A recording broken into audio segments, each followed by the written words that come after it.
baca a'udzubillahi minasyaitonirrajim itu ruqyah. Dan Allah mengatakan inna kaidas syaitani kana dhaifa. Tipu daya setan itu lemah. Ya.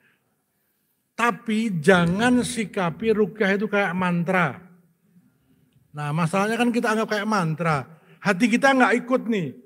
Nah, bismillah aja bikin takut kok. Yang Muhammad bin Hambal sedang mengajar. Ada orang minta tolong untuk diruqyah. Saya lagi ngajar. Ya tapi ini begini-begini. Ya sudah, sana bawa itu terompah saya bawa ke sana. Itu cuma sendalnya Imam Ahmad dibawa, itu setan udah takut. Begini baru sendalnya, nanti orangnya datang. Kan gitu.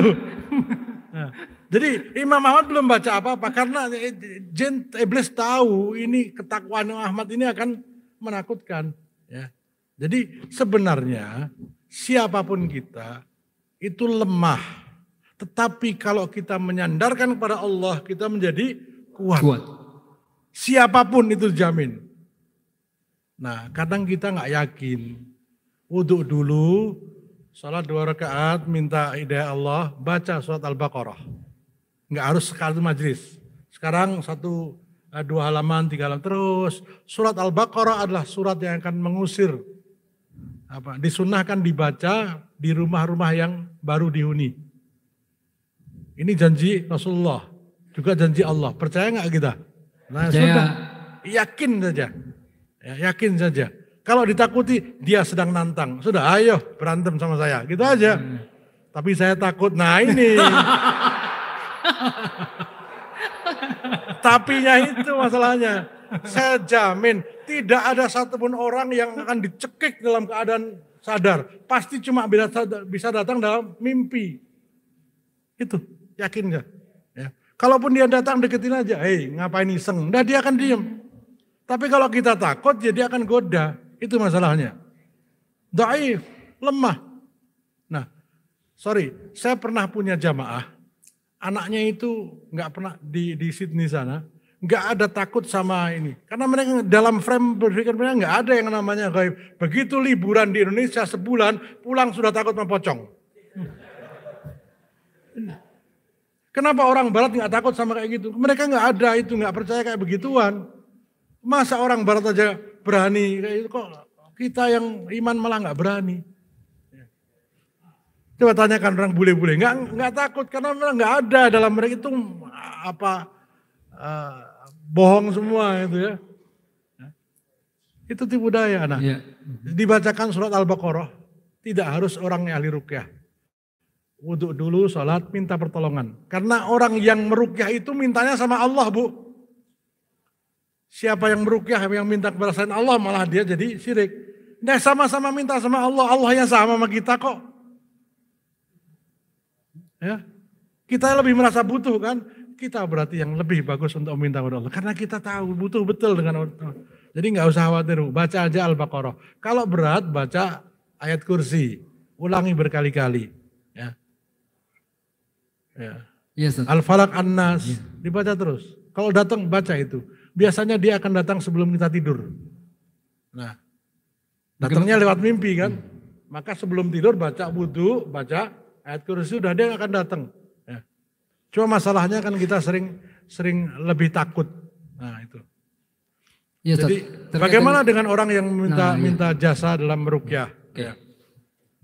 Rasulullah Muhammad SAW pernah bersabda bahwa yang paling berhak untuk diambil, untuk kamu ambil sebagai imbalan adalah mengajarkan ayat Al-Quran. Ulama berbeda pendapat di sini, sebagian mengatakan diharamkan untuk meminta imbalan, mengajarkan Al-Quran, tapi sebagian besar mengatakan boleh mengambil imbalan. Ya. Nah kalau matematika aja lesnya sebulan 500.000, masa baca Al-Quran malah nggak dikasih apa-apa kan gitu. Ini untuk dunia dan akhirat. Ya. Tapi kan nggak ikhlas. Ikhlas itu urusan yang terima, Bu. Yang ngasih itu urusan banyak, itu sedikit ya. Bilang urusan yang terima sama Allah sudah. Yang kewajiban kita bayar gitu aja. Karena beliau juga butuh transport.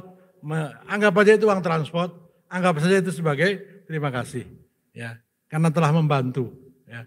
Kalau membantu angkat junjung saja kita Pak, kasih imbalan, apalagi membantu sesuatu yang sangat menenteramkan kita. Ya.